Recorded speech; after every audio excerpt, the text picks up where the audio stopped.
Inclinons la tête juste avant d'aller plus loin. Continuez ça, sœur Anna Jean, si vous voulez. Un jour, un homme inconnu des gens descendait la colline. Il a regardé une scène là, d'un groupe de gens qu'il avait ordonné pour chasser les démons, guérir les malades, et il les a trouvés vaincus devant un cas d'épilepsie. Peut-être que Jean disait, voilà comment nous étions pris à Capernaum. Un autre dit, voici comment nous nous étions pris ailleurs. Mais il n'y avait pas de résultat. Et le père de l'enfant a regardé, il a vu quelqu'un venir. Il a couru et s'est prosterné, il a dit, Seigneur, j'ai amené mon enfant à tes disciples, mais ils n'ont pas pu le guérir. Peux-tu faire quelque chose pour lui? Il a dit, je le peux si tu crois. Ce même homme est avec nous ce matin. Je le peux si tu crois. Notre Père céleste, dans ce service sacré, sachant que le Dieu que nous adorons n'est pas une idole, comme des païens prendraient une idole et se prosterneraient devant elle, un Dieu imaginaire, et croiraient qu'une voix imaginaire se fait entendre à leurs oreilles. Ils s'hypnotisent eux-mêmes devant une idole. Quelle chose étrange du diable de faire une pareille chose, alors que vraiment, Dieu est esprit, et il n'entre pas dans une idole, mais il entre dans des êtres humains vivants, et proclame ses propres paroles à travers l'homme. Et nous sommes ces images vivantes, créées à son image, et pour son œuvre et pour sa gloire. Et nous voyons les malades et les affligés parmi nous. Alors, Seigneur, nous sentons que nous avons laissé tomber le travail. Il y a quelque chose quelque part dont nous avons besoin, Seigneur. Veux-tu nous donner cela ce matin? Je me tenais là écoutant ce gentil frère parler de quelque chose qu'on avait il y a des années dans la réunion là, à la rue Azusa. Il était le plus petit homme là. Il voulait ramper sous un banc. Oh Dieu, je souhaiterais voir cela arriver de nouveau. Où tout le monde, les gens ne font pas l'important, mais ils sont petits. Ils s'humilient eux-mêmes. Oh Dieu, envoie-nous cela de nouveau à notre époque. Nous avons des sensations, des adhésions et tout, mais nous voulons Jésus. Nous avons besoin de toi. L'Esprit, qui, à ce que nous sachions, s'est réuni ici avec nous ce matin. Nous te voulons à l'intérieur de nous, Seigneur. Nous voulons que nous-mêmes, nous soyons vidés et, Seigneur, remplis-nous de ta présence. Humilie nos cœurs et nous te louerons. Maintenant, nous sommes rassemblés, Père, pour avoir communion autour de la parole. Tu es la parole. Et nous te prions de te partager parmi nous ce matin et de faire que nous soyons d'un même cœur, que nous ayons un seul même but. Nous le demandons pour la gloire du royaume de Dieu, au nom de Jésus. Amen. Vous pouvez vous asseoir.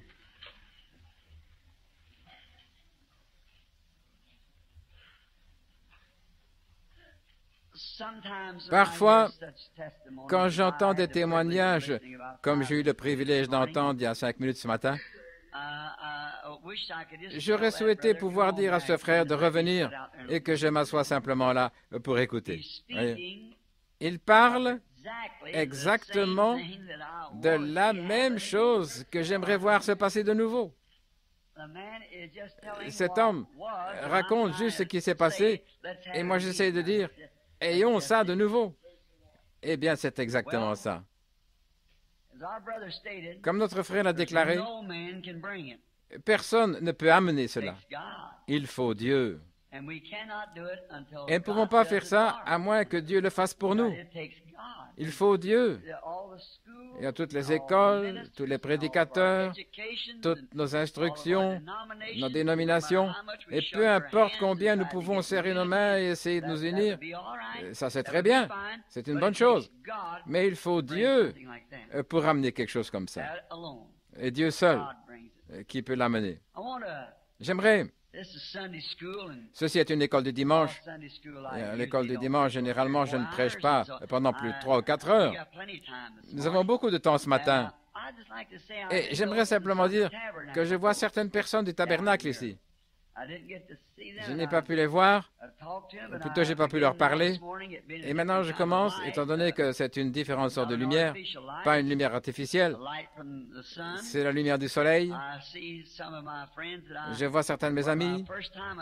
Pour la première fois, je vois frère Walsh Evans et sa femme assis là derrière et la famille. Ils viennent de Tifton, en Géorgie. Chaque fois que je prêche au tabernacle, cet homme roule sur une distance de 2500 km chaque dimanche pour écouter l'Évangile. Frère Welch, je souhaiterais tout simplement que vous et Sir Evans, la famille là, 1500 miles. Merci. Je me souviens très bien de la première fois que j'ai vu Frère Evans. Frère Mercier, il a dit, il y a un homme qui aimerait vous rencontrer le matin. J'étais à Philadelphie quand ça a eu lieu. Quand je me suis levé du lit, j'ai vu cet homme. C'est une espèce de chasseur, il aime la pêche. Et je l'ai vu violer la loi. Alors le matin où je l'ai rencontré, j'en avais parlé à Méda. Elle a dit, tu ne diras pas ça, c'est étranger. Je dirais, je verrai d'abord ce qu'il est. Après lui avoir parlé, on a vu que c'était un bon gars. J'ai dit, dites donc, tout récemment, vous étiez dans une partie de pêche, là, comme dans un marécage. Vous aviez tout un sac de poissons et vous avez dû les cacher à 3 reprises pour échapper aux gardes-chasse. Il a dit, oui, monsieur. J'ai demandé ce que j'allais dire. Il dit, il n'y a qu'une seule requête. Voudriez-vous m'amener pêcher là? Son frère avait été mordu par un serpent là. C'était un serpent à sonnette. Je ne sais pas s'il y en a ici en Louisiane. C'est une sale petite bête. Et ce garçon, il a été hospitalisé. Il n'est pas chrétien. Un peu plus jeune que frère Evans. Et il a dû avoir un appareil orthopédique à la jambe. Et il marchait à l'aide d'un béquille pendant des mois. Et alors, juste au même endroit, vous savez, on dirait que le Seigneur m'avait dit d'aller là-bas. J'ai attrapé l'une des plus belles perches, oh là là, de très gros poissons. J'ai eu un très gros qui était accroché à l'hameçon. On essayait de le faire sortir avec un appât artificiel en forme de bourdon, vous savez. Il était gros comme ça, sa bouche à peu près comme ça. Et ce petit bourdon était là-dedans. Il se tenait droit, là. Vous voyez, les pêcheurs, vous savez ça, ils le faisaient sauter. Et il était fâché, je l'ai rejeté, je l'ai eu à 3 ou 4 reprises. C'était un poisson de 5 ou 6 kilos. Et frère Evans m'a vu, il a dit, c'est juste un bon garçon de campagne. Vous savez, il avait retroussé les jambes de son pantalon parce qu'il était mouillé. Il a dit, ça doit être le vieux Big Jim. J'ai dit, ça doit être lui. Alors j'ai à nouveau jeté la ligne, j'en ai attrapé un. J'ai dit, c'est lui. Eh bien, et nous avions le petit pistolet aux hanches parce que nous devions nous frayer la voie à travers les alligators et les espèces de serpents sonnettes là, pour accéder là. Il n'y avait que le marécage sur l'étendue de 1700 hectares là, dans ce ranch. Et une drague était passée par là il y a des années et c'est là que nous pêchions. Et nous devions patauger dans l'eau pour accéder là. Il y avait des alligators, des serpents et toutes sortes. Et alors, nous prenions là des poissons, des perches et si nous voyions un serpent à sonnette, nous le tirions dessus et puis on continuait à marcher dans l'eau. Oui, il se mettait au-dessus des lisses, quelque chose comme ça, et il s'enroule, prêt à vous mordre. Frère Welch a dit, je vais prendre votre poisson. Il a fait un saut dans les petits joncs et les feuilles là. Et alors, un serpent à sonnette l'a mordu. À environ 800 mètres de là où son frère avait été mordu. Et il est sorti de l'eau d'un bond avec 2 petits trous à la jambe, là où les crochets du serpent l'avaient mordu. Il a dit que ses os étaient en train de geler. C'est vu sa taille. Il est de loin plus grand que moi. Et il me fallait le porter sur mon dos, sur une distance de 3 kilomètres pour le sortir de là. C'était trop pour moi. Nous étions assis là. souffrant. Et le Seigneur m'a tout simplement parlé. Il a cité une écriture. Ils marcheront sur les têtes des serpents et des scorpions, et rien ne pourra leur nuire. J'ai dit, une minute, frère Evans. J'ai mis ma main sur son pied, là où il avait la morsure du serpent. J'ai dit, Père Céleste, nous avons un cas d'urgence. Et il est écrit, s'ils saisissent des serpents ou s'ils marchent sur leur tête, cela ne leur nuira pas. C'était pour les croyants, et ce frère est un croyant. Et je suis un croyant. Et nous demandons ta miséricorde. Il a cessé de respirer et de souffrir comme il le faisait avant. J'ai pensé qu'il le faisait par respect pour la prière. Et quand j'ai fini, il riait. Et il a dit, toute la douleur est partie. Et il a tout simplement porté ses souliers et il est allé de l'avant. À 23 heures, on était là en train de prendre des photos. Quand nous sommes arrivés à l'endroit où nous restions, là au motel, de retour du ranch, son frère gérait alors un magasin d'appât là de l'autre côté de la rue. Et ils étaient là en train de prendre des photos de ce grand tendon là, de la large bouche de la perche. Et il a dit, pendant que nous tenions là, l'histoire de la morsure du serpent a été soulevée. Son frère a dit, c'est bien d'être croyant, mais ce n'est pas bon d'être un fou. Tu ferais mieux d'avoir une assistance médicale maintenant même. En effet, il avait marché à l'aide d'un arceau après avoir reçu le même genre de morsure de serpent. Il a dit, j'ai été mordu ce matin vers 11 heures. Et il est 23 heures. Le Dieu qui a été capable de me protéger jusqu'à maintenant peut me protéger le reste du chemin. Vas-y, voilà. Il protège toujours contre les morsures de serpents. Oui, son frère, un pécheur, un bon garçon, nous l'entretenions pour l'amener à devenir un chrétien. Eh bien, le pécheur est allé à l'hôpital, le même sang, les mêmes garçons, des frères. Il est allé à l'hôpital, il a été hospitalisé. On lui a mis un arceau autour de la jambe et il a marché à l'aide de ça pendant longtemps. Et le croyant chrétien a marché sur la même espèce de serpent et cela ne l'a pas du tout dérangé. Que Dieu vous bénisse, frère Evans. Je vois frère et sœur Tom Simpson assis derrière eux. Juste derrière eux, c'est frère et sœur Fred Sothman. Ce sont des Canadiens. Frère et sœur Collins. Et voici frère et sœur Dow. Frère et sœur Dow viennent de l'Ohio. Ce sont des amis de longue date. Voici nos amis ici, au Tennessee. Ils roulent sur une distance de 800 miles chaque fois que je prêche pour venir à la réunion. Tous ceux qui sont associés au Branham Tabernacle, tenez-nous debout une minute, ceux qui viennent du Tabernacle. Voyons combien sont encore représentés.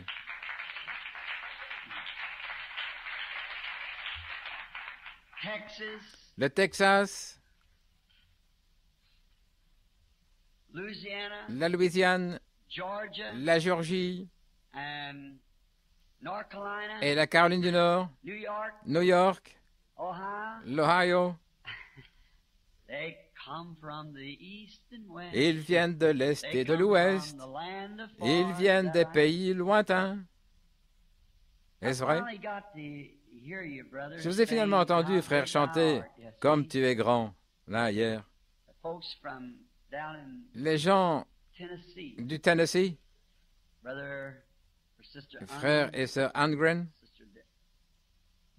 sœur Downing, le frère Myers, sœur Myers, Joanne, oh là là, eux tous, je les aime. Vous savez, j'ai eu une vision il n'y a pas longtemps, il y a quelques semaines, que je prêchais depuis le soleil, dans le soleil, là. J'avais une grande auditoire, cela arrivera. Et je prêchais, et mon auditoire, c'était comme une cathédrale dans la forêt. Et le soleil où je me tenais brillait sur beaucoup d'endroits. J'avais eu 2 points culminants à atteindre, et je leur parlais de la guérison divine, des visions, et de ce que le Seigneur avait fait, la promesse, ils se réjouissaient. Mais alors, arrivé pour ma première apogée, c'était de leur dire que toutes ces choses étaient la parole. Et quand j'ai commencé à dire cela, tout le monde a eu faim. je prêche vraiment longtemps. Mais ils ont eu faim, ils veulent aller chercher quelque chose à manger. J'ai dit, attendez une minute, vous n'avez pas entendu, voyez-vous, j'aimerais vous dire d'où ça vient, c'est la parole, la parole. Et quand j'ai commencé à répéter cela au sujet de la parole, et comment cela se faisait par la parole, tout le monde est parti. Et c'est ainsi que c'est arrivé. Quand je me tenais là, les Écritures me sont venues à l'esprit. Quand j'ai eu la vision, j'étais assis sur une chaise là vers 9 heures du matin, chez moi à la maison. Vous savez, notre Seigneur, quand il venait de commencer son ministère, il guérissait les malades et tout, ce jeune rabbin de Galilée, il était un grand homme. Mais un jour, il s'est mis à parler la parole. Et arrivé sur la parole, les gens sont partis. Les 70 l'ont quitté. Alors il s'est retourné vers les 12. Voulez-vous aussi partir? Je me suis dit dans la vision, oui, c'est vrai. J'ai un autre point culminant, le grand point culminant que je dois atteindre. Mais le soleil brille fort maintenant. Mais les ombres du soir vont tomber dans quelques instants et ils retourneront tous. Alors j'atteindrai cet autre apogée. J'ai levé la main et j'ai dit, gloire à Dieu, je n'aurai plus cherché à comprendre ce que c'est, parce que ma commission au début était de rester avec la parole et je resterai avec ça. Et quand je reprendrai, je donnerai une toile de fond à ce que j'ai dit et j'attendrai cet apogée. Je me suis dit, je ne dois pas oublier ça. Et je suis sorti de la vision. Je ne sais pas quel texte j'avais, mais il y a un autre point culminant qui vient, c'est certain. J'aimerais vous dire, très souvent, je n'arrive pas à vous voir à l'église. En effet, notre église est petite et nous sommes entassés là, comme je ne sais pas quoi. Des centaines de gens qui attendent, qui viennent là et ils repartent, différents États et tout. Mais quand la parole commence à sortir, j'aimerais vous dire avant, je suis pasteur associé ici, vous savez, devant cette assemblée, quand on a commencé à proclamer la parole, vous savez ce que Pierre a dit? Seigneur, où irions-nous? Restez avec la parole. Il y en a un peu qui sont restés, quelques-uns. Je vous remercie tous d'être venus. Je ne savais même pas que l'un de vous allait venir. Je ne savais pas que... Parce que je savais que ça allait être assez bondé par ici. Et nous avons en quelque sorte caché cela. Mais nous sommes reconnaissants de ce que vous êtes là. Et ces gens ici sont vos frères et vos sœurs de la même foi. Ceci est un petit groupe de gens ici qui séjournent, tout comme vous. Nous sommes des pèlerins et des étrangers. Nous cherchons une cité dont le constructeur et l'architecte est Dieu. Et nous sommes en séjour. J'aurais bien voulu leur serrer la main, découvrir quelles bonnes recettes les cuisiniers d'ici peuvent faire, quelques bonnes recettes. Et rencontrez-vous les uns les autres, serrez-vous la main, faites donc connaissance les uns avec les autres pendant que vous êtes là. Maintenant que le Seigneur ajoute ses bénédictions, j'aimerais dire aux gens du tabernacle ici, bientôt, nous ne savons pas, nous ne laisserons pas agrandir cette église-là avant que nous puissions acheter du terrain pour agrandir le parking. Et nous ne sommes pas en mesure d'acheter le terrain. Nous devons probablement déménager. Et l'Église essaye de m'aider à m'acquitter de cette dette de 40 000 $. J'ai dû emprunter 3 000 $ du tabernacle pour régler ça, une partie. Et c'est un peu difficile pour nous d'acheter une église maintenant. Mais j'ai promis qu'après le 7 âges de l'église, nous parlerons des 7 derniers sceaux. Dieu voulant, nous allons le faire cela directement. Et nous vous informerons donc par courrier quand ce sera le moment. Et téléphonez et parlez à Billy si vous voulez faire des réservations afin que vous puissiez avoir une place. Vous l'aimez? Amen. Frère Palmer, l'autre soir, frère, quel est son nom? Ce grand gaillard par ici, le mari de Judy? Ernie. Ernie. Ah, là, là. J'ai dit qu'avec pouvait chanter cet Amen, mais il avait certainement la voix comme un bourdon dans une cruche. Oh, je ne voulais pas dire ça comme ça, vous savez. La façon dont il pouvait vraiment chanter. Il n'est pas ici, n'est-ce pas? OK. Oh, mon expression rude, il n'était pas ici pour entendre ça. C'est donc très bien. Venons-en maintenant à l'essentiel. Est-ce que tout le monde se sent bien? Nous essayerons de sortir exactement à midi, le Seigneur voulant. Dès que nous aurons juste les classes d'école du dimanche sont toutes congédiées, n'est-ce pas? Et le service est terminé. Nous allons maintenant avoir une petite communion ensemble. Vous savez ce que c'est la communion? Fellowship. Frère Bosworth, combien ont déjà entendu?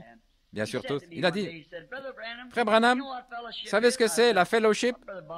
Frère Bosworth, je pense que je le sais. Je pense que c'est un vieux saint que vous connaissez. Il a dit, ce sont deux fellows dans un ship, donc deux gars dans un bateau. La fellowship. C'est la communion restreinte, baptiste. Oui. Vous êtes assis maintenant dans les lieux célestes en Christ Jésus. Les lieux célestes. Communion en Christ par sa parole. Ayant communion autour de sa parole, n'est-ce pas beau? La communion autour de la parole. Ayant tout en commun, assis à la même table, on se passe les plats l'un à l'autre. Oh, Jésus a une table dressée où les saints de Dieu sont nourris. Il invite son peuple élu. Viens au repas. Il nourrit avec sa manne et pourvoit à tous nos besoins. Oh, combien c'est doux de souper avec Jésus tout le temps. Maintenant, ouvrons nos coupes et passons-nous cela l'un à l'autre, la communion et l'amitié les uns avec les autres, pendant que nous tournons vers la parole. Dans le livre de Saint Jean, chapitre 1, j'ai choisi ce matin un petit texte qui est familier pour en tirer un contexte. Et ces bandes sont toujours sur le marché, ou plutôt là au stand. Je ne pense pas qu'on les vend le dimanche, mais si vous voulez mettre une commande là, quelque chose pourrait être dit pour méditer. Et hier soir, j'aimerais m'excuser pour ceci. J'allais aider Frère Moore à baptiser hier soir, mais je me suis retrouvé dans cette ligne de discernement. Et honnêtement, c'est à peine si je me rappelle quand je suis parti. Je suis fatigué. J'ai perdu du poids. Je suis passé de 77 kilos à 61. Mais étant déchargé de ça maintenant, je peux avancer un peu mieux. Comme Frère Williams l'a dit l'autre matin au déjeuner des hommes d'affaires du plein évangile, les Mayos lui ont parlé, ils m'ont dit, vous devez partir, c'est tout, il y a quelques années. Et juste aussitôt qu'ils lui ont dit ça, il a couru au téléphone. Vous êtes en train de mourir, vous perdez du poids. Il a couru au téléphone, il a appelé, et Billy lui a dit de venir. On l'a mis là dans la ligne d'urgence. Je suis arrivé, je lui ai parlé pendant quelques minutes, et j'ai prié pour lui. Et je pense qu'il a gagné 30 kilos depuis lors. Et le médecin lui a dit, maintenant, vous devez débarrasser de quelques kilos. Il dit, si le Seigneur m'a donné cela, eh bien, je vais le conserver. Je pense que c'est une bonne chose. Vous avez les Écritures maintenant, afin de pouvoir lire Saint Jean, le chapitre 1 de Saint Jean, à partir du verset 35.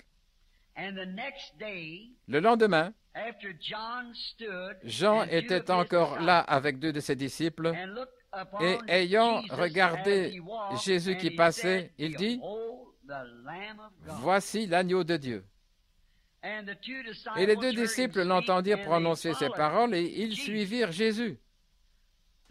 Jésus se retournant, et voyant qu'ils le suivaient, il leur dit, « Que cherchez-vous? » Ils lui répondirent, « Rabbi, ce qui signifie « Maître, où demeures-tu? » Quelle question, n'est-ce pas? Où habites-tu? Où demeures-tu? Et il leur dit, venez voir. Ils allèrent et ils virent où il demeurait. Et ils restèrent auprès de lui ce jour-là. C'était environ la 10e heure. L'un des deux qui avait entendu les paroles de Jean, c'était André, le frère de Simon-Pierre. Et il trouve son propre frère, Simon. Et il lui dit, nous avons trouvé le Messie, ce qui est interprété Christ. Et il le conduisit vers Jésus. Et Jésus, l'ayant regardé, il lui dit, tu es Simon, le fils de Jonas. Tu seras appelé Céphas, ce qui, étant interprété, est une pierre. Que le Seigneur ajoute ses bénédictions à la lecture. Où Dieu habite-t-il? Quelle est sa demeure? Comment pouvons-nous savoir que nous avons été à sa maison? Où se trouve-t-elle? Et comme il a dit à ses disciples-là, venez voir. C'est ce qu'il nous dirait ce matin. Il ne peut pas changer. Il doit rester le même. Venez voir. Maintenant, j'aimerais tirer quelque chose de cela pour parler de quelques notes que j'ai écrites ici. Convaincu et puis concerné. J'allais prendre ça comme sujet. Maintenant, aujourd'hui, nous trouvons et nous savons et nous pouvons voir les auditoires et les mouvements et ce dont nous sommes reconnaissants pour nos amis et nos bien-aimés et nos confrères et consoeurs en Christ. Mais malgré tout ça, nous devons admettre qu'il y a une grande apostasie. Quand je me tenais là ce matin et que j'ai ajouté un petit morceau de papier ici derrière, quand j'ai entendu ce gentil frère parler, j'ai ajouté quelque chose. Vous voyez, pour prouver qu'il y a une apostasie, c'est à peine s'il y a quelque chose aujourd'hui qu'on peut comparer à ce qu'il y avait autrefois. Peut-être que nous avons de grandes foules, nous avons les meilleurs bâtiments, oh là, sûrement. Mais c'est quelque chose de réel. On s'éloigne de ça. Et cependant, nous n'aimerions pas penser ça. Mais peut-être que si le Seigneur a pris certains d'entre nous, comme nous le dirons, des orateurs ou quelque chose comme ça, il nous élève. Comme dans le Testament, il a comparé ses prophètes, il les a appelés des aigles, et il s'est appelé lui-même un aigle. Il est l'aigle Jéhovah. Et je crois que je vous ai prêché ici un sermon autrefois, l'aigle qui éveille sa couvée. Et c'est ce qui doit se faire. Mais l'aigle doit faire cela lui-même, voyez. Mais voyez-vous, aucun oiseau ne peut suivre l'aigle. Vous dites, oh, l'œil de faucon. Si le faucon essaye de suivre l'aigle, il va se désintégrer dans les airs. Il ne peut pas suivre cet aigle, même s'il lui fallait le faire. Parce que l'aigle peut aller très loin, là où le faucon ne peut pas arriver. Et avant qu'il puisse aller là, il doit avoir une constitution qui lui permette de supporter ça. Mais plus haut vous allez, plus loin vous pouvez voir. Comme les astronautes.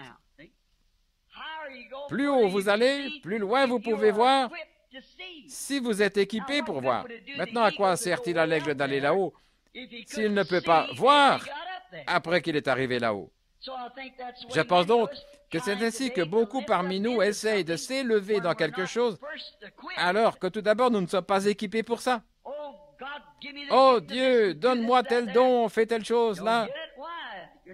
Vous n'obtenez pas ça, pourquoi vous n'êtes pas équipé pour ça? Ça ne vous fait rien de bon, arriver là-bas. Et quand vous faites ça, et si vous avez essayé de vous élever de vous-même, vous allez tout simplement appeler ce que j'appelle aujourd'hui une imitation charnelle. Ce qui cause du tort à notre Église plus que n'importe quoi. Hier soir, là je me tenais sur les marches là où je suis, une petite femme était là en train de pleurer. Environ 3 ans lors des réunions de Chicago, elle était assise là et elle avait eu une hystérectomie totale, on lui avait enlevé tous les organes et le cancer s'était propagé dans son corps. Le médecin l'avait abandonné. Et ce sont de vieux braves gens de l'Arkansas, les voisins ici, une aimable petite femme et son mari. Non, le père de son mari est un prédicateur pentecôtiste, je crois que c'est ça. Le père de son mari. Et ils avaient entendu parler des réunions. Je pense que c'est par le canal de frère Brown ou quelque chose comme ça. Ils étaient venus à Chicago et arrivés là, elle était assise au fond dans une situation désespérée. Le Saint-Esprit, comme vous l'avez vu à l'œuvre hier soir, il est passé au-dessus de l'assistance, il était là au fond et lui a parlé. C'était ça. Et combien m'ont déjà entendu dire, Je vois une ombre noire sur vous, la mort. Maintenant, nous en avons la photo, juste comme celle de l'ange du Seigneur. Nous avons une photo, ça a été pris, ça a parlé à la femme qui était couverte de l'ombre de la mort. On a tiré une photo. Et à ce moment-là, sur la femme, il y avait une cagoule noire, comme une fumée noire. C'était aussi clair que possible. C'était à Southern Pines, en Caroline du Nord. Et là, les gens du tabernacle, vous avez vu ça sur le tableau d'affichage, n'est-ce pas? C'est là, voyez-vous. Je ne mens pas.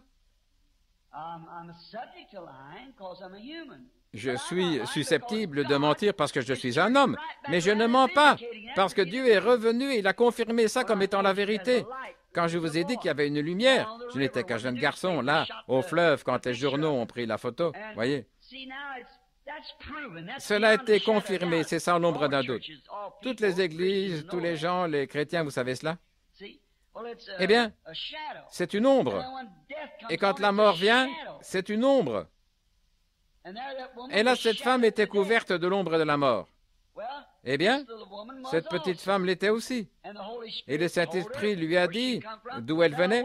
Et alors j'ai observé de nouveau, et cette ombre avait disparu, et une lumière était suspendue au-dessus d'elle. C'est ça. Et je donnerai ma vie là même pour soutenir que c'est ça. Il n'a jamais été dans l'erreur. Alors la parole est venue.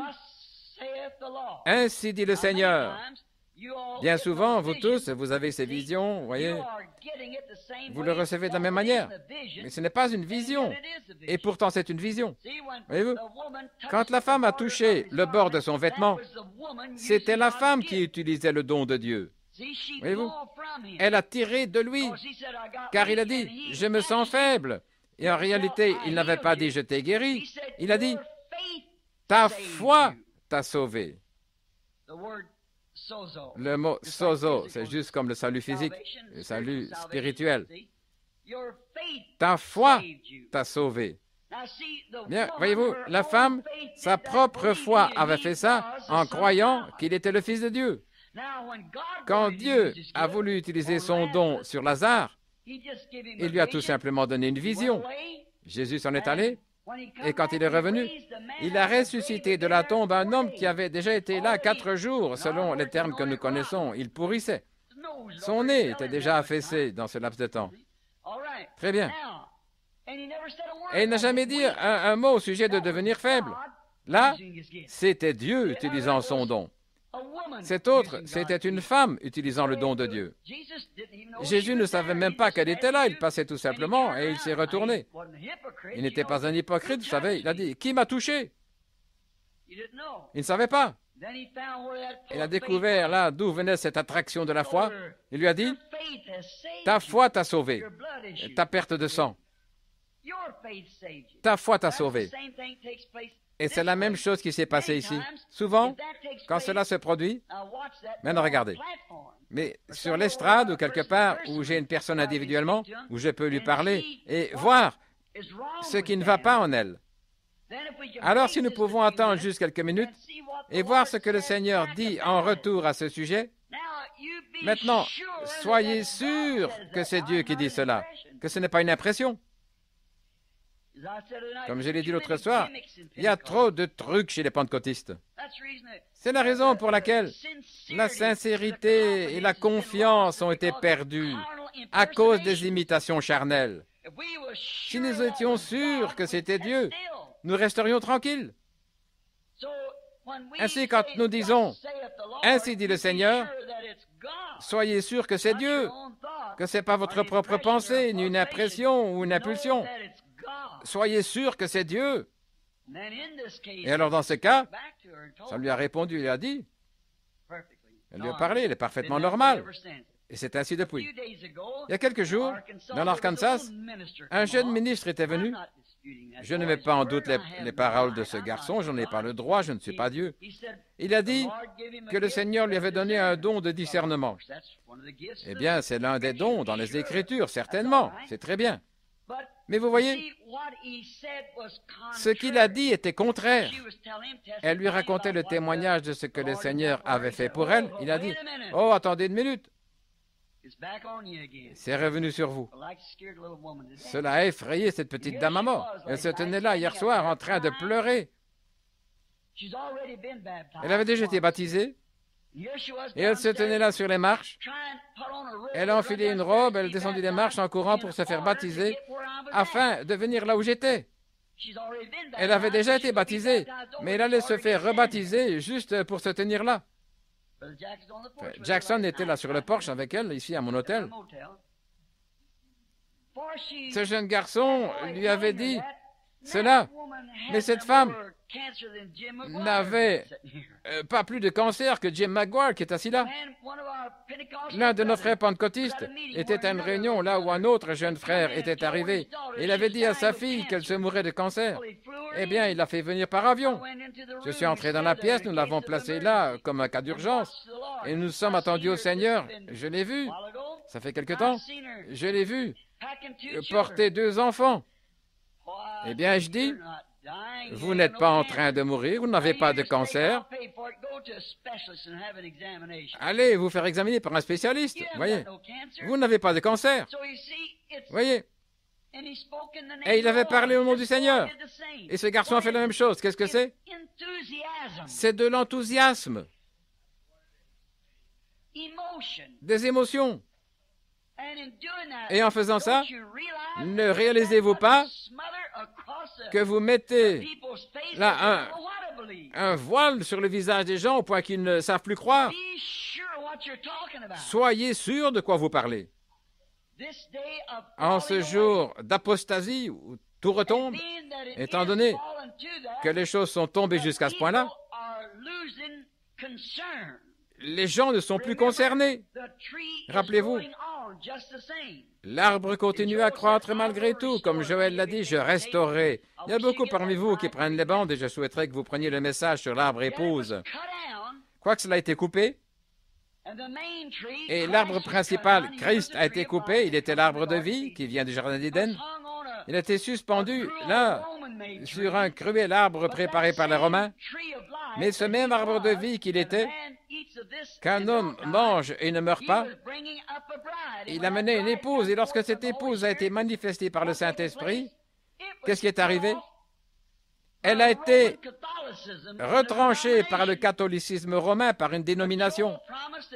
Mais Joël a promis de restaurer. Cela a repoussé de la souche à l'époque de Luther. Qu'a-t-il fait? Il a organisé. Et à nouveau coupé, émondé. L'arbre a continué à croître, à pousser, jusqu'à Wesley. Qu'est-il arrivé? Organisé. Il a été émondé. Le maître de la vigne a coupé les branches, ils sont morts. Montrez-moi une fois où une organisation s'est relevée. Ça a été émondé. Et les pentecôtistes sont venus. Une autre branche qui sort de là. Qu'est-il arrivé? Organisé. Ça a été émondé. Ça a été de nouveau coupé. Mais rappelez-vous, dans le cœur de cette souche, cela fera pousser une épouse authentique. Je restaurerai, dit Dieu. Et où est-ce que les fruits de l'arbre mûrissent premièrement? C'est au sommet. Pourquoi? C'est plus proche du soleil. Je ferais mieux de m'éloigner de ça maintenant. Retournons à cet autre point. L'apostasie. N'étant pas concerné. Je peux voir la conception des gens. Je voulais parler de ça parce que c'est notre école du dimanche. Et nous avons formé une seule église ici, 2 églises, 2 groupes, mais un seul peuple. Alors, je peux expliquer ça. Il y a une apostasie. Et l'apostasie a entraîné un manque d'intérêt. Les gens ne sont plus concernés. Qu'est-ce qu'ils font aujourd'hui? Il semble que, depuis la rue Azusa et l'effusion du Saint-Esprit, que la seule chose qui importe pour l'Église, c'est d'avoir des membres, davantage de membres, et accepter tout. Et nous avions pour doctrine qu'on devait parler en langue pour avoir le Saint-Esprit. Et beaucoup de frères ont fait agenouiller les gens et leur ont demandé de répéter sans cesse un mot, gloire, gloire, gloire, jusqu'à ce qu'il y ait une confusion de langage. Si seulement ils restaient tranquilles jusqu'à ce que vienne le Saint-Esprit. Et je crois que vous parlez en langue aussi, je crois cela. Mais si le vrai et authentique Saint-Esprit parle en langue, vous savez quoi? La vie de Christ vous accompagnera.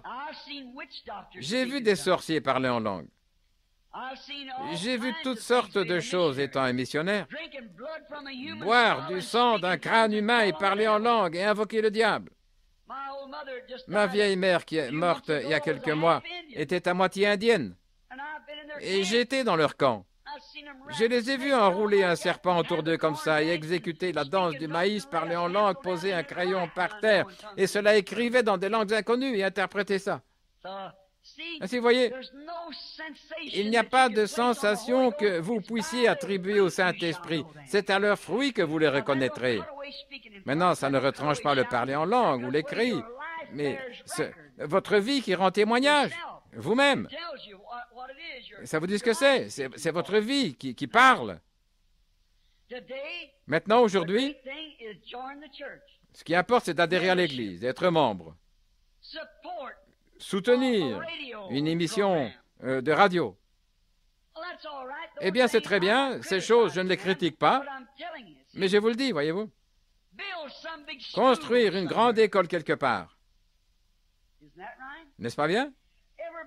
Tout le monde aimerait construire une école de théologie.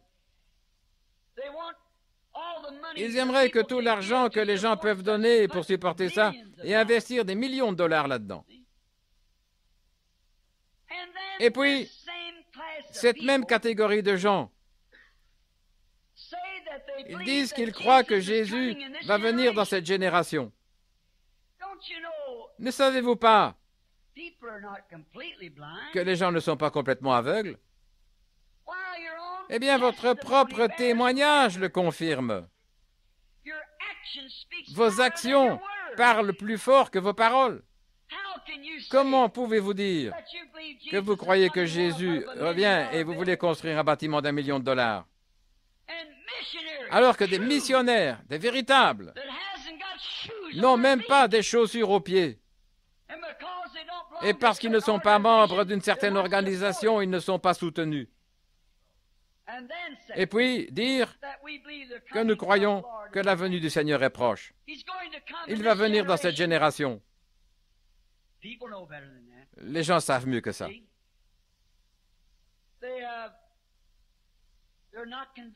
Ils ne sont pas convaincus. C'est tout. Ils ne croient pas ça.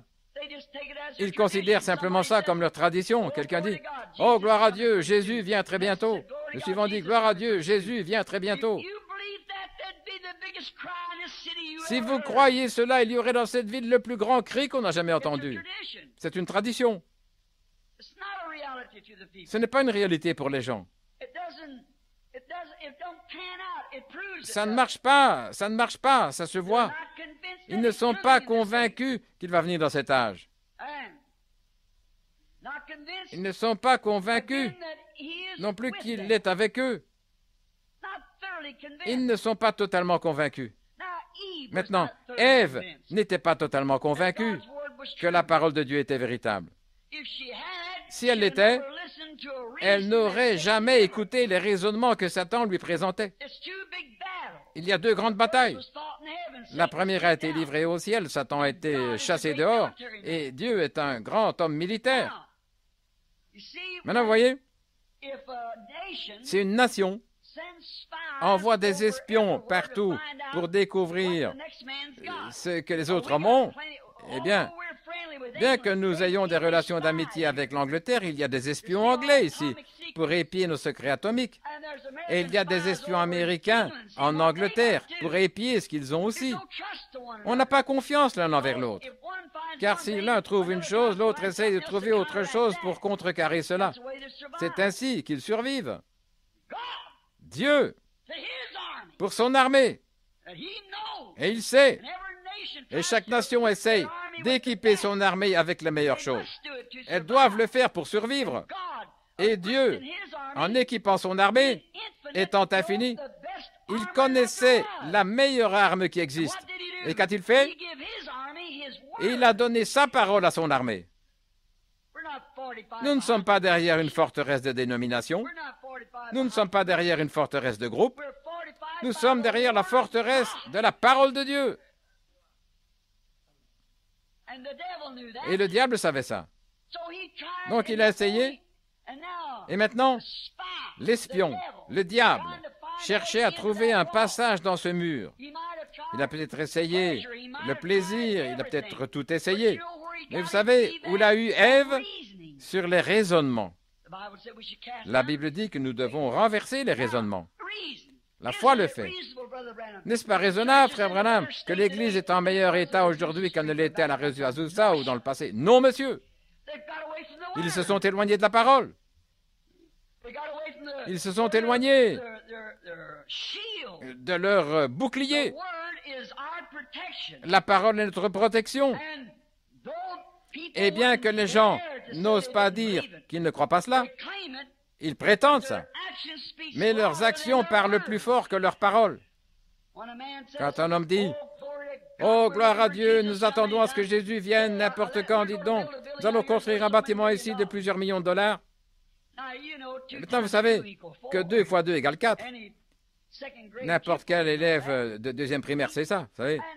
Et comment pouvez-vous croire qu'il vient maintenant et construire de grands bâtiments? Et pourtant, nous voyons la présence même de Christ dans l'accomplissement même de sa parole. Mais nous ne sommes pas convaincus que c'est lui. C'est vrai.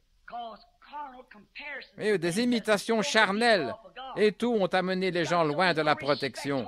On est arrivé au point, il n'y a plus de respect pour les messages. Et si quelque chose s'élève, là, on appelle ça un message, alors qu'un message, si ça ne s'accomplit pas, vous avez un mauvais esprit. Dieu a dit, s'il y a parmi vous quelqu'un qui est spirituel au prophète, moi, l'Éternel, je lui parlerai. Et si la chose n'arrive pas, alors ce n'est pas moi. Mais si ça s'accomplit, alors craignez-le, parce que je suis avec lui. Parce que Dieu est la vérité. Nous nous levons simplement, et vous voyez, cela est tout simplement devenu comme de la boue. C'est vrai. C'est un mot terrible à dire, mais c'est l'école du dimanche. Mettons la chose en ordre. C'est le jubilé. Voyez-vous, c'est arrivé là. J'ai observé ça. Et ici, dans ce tabernacle, je l'ai observé dans mon tabernacle. Et partout. Bien sûr, comme la vision l'a dit, les gens s'en détournent. Ça doit être ainsi. S'ils l'ont fait à son égard, ils l'ont fait autrement, ils vont le faire de nouveau, voyez-vous. Parce qu'ils acceptent les raisonnements. Devrions-nous pas avoir ceci, avoir cela? Ce sont des raisonnements, ce n'est pas la parole. Maintenant, vous dites, eh bien, comment le savez-vous? Eh bien, ramenez premièrement cela à la Bible et voyez si Dieu confirme ça ou pas. Voyez-vous, Dieu a fait une promesse, Dieu doit tenir sa promesse. S'il ne le fait pas, il n'est pas Dieu. Vous ne pouvez pas simplement deviner, vous devez réellement croire en lui. Vous feriez mieux savoir de quoi vous parlez. Maintenant, ils prétendent ça, mais leurs actions parlent plus fort que leurs paroles. Vous savez, Jésus a dit, si vous m'aimez, si tu m'aimes, paie mes brebis. Il n'a jamais dit, tondez-les. Nourrissez-les. Il n'a jamais dit, instruisez-les. Par l'éducation. Non, il a dit, nourrissez-les. Eh bien, on nourrit correctement la brebis avec la nourriture de brebis. Et la nourriture de brebis, c'est la parole. Car l'homme ne vivra pas de parole seulement, mais de toute parole qui sort de la bouche de Dieu. Pas juste ici, de temps à autre, mais de toute parole. Ligne sur ligne, un peu ici, un peu là. Chaque parole. Donnez-leur la nourriture de brebis. Et la nourriture qu'elle cherche, c'est la vie. Une véritable brebis cherche la vie. Et il n'y a qu'une seule chose qui a la vie. Jésus a dit, mes paroles sont la vie. Il est la parole. Et il est la vie. Je suis le chemin, je suis la vérité, je suis la vie. Et il est la parole. Comment allons-nous leur donner des credos? Bien, vous leur donnez des mauvaises herbes, livrets dénominationnels, des credos, plutôt que la nourriture des brebis, la parole. Et qu'est-ce que vous faites pour les faire grandir? Bien, c'est ce que l'ivraie produit, certainement. Jean-Baptiste, Nous avons peu de renseignements sur Jean. La seule chose que nous savons, c'est qu'il était le fils de sacrificateur et que son père et sa mère étaient vieux. Et Zacharie était en service dans le temple, en train d'agiter l'encensoir, pendant que le peuple était en train d'offrir des prières. Nous savons que l'ange du Seigneur lui est apparu et lui a dit ce qui arriverait. Et ils étaient vieux, et ça doit avoir attristé le vieux couple quand ils ont compris qu'ils ne vivraient pas une vie ordinaire jusqu'à voir Jean atteindre la maturité, mais ils savaient qu'il allait être un grand serviteur de Christ, un prophète. Maintenant, c'est étrange. Si ce père s'était assis là et avait parlé à Jean, disant, « Jean, mon fils, quand tu es né, une chose étrange est arrivée. » Voyez, une chose étrange est arrivée. Jean étant né pour un travail donné, plutôt que d'aller à l'école que son père avait fréquentée, ce qui était la tradition, le fils devait suivre dans la ligne de son père. N'importe qui parmi vous sait en lisant l'église nicéenne, par exemple Saint-Martin, que son père était un militaire. Absolument. Il devait suivre le métier de son père et devenir un militaire. C'était la coutume à l'époque. On suivait ce que le père faisait. Et c'est ainsi.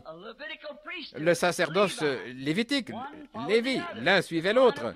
C'était le travail du sacerdoce. Et certains élevaient des brebis, d'autres des troupeaux, et chacun suivait son métier. Mais Jean, chose étrange,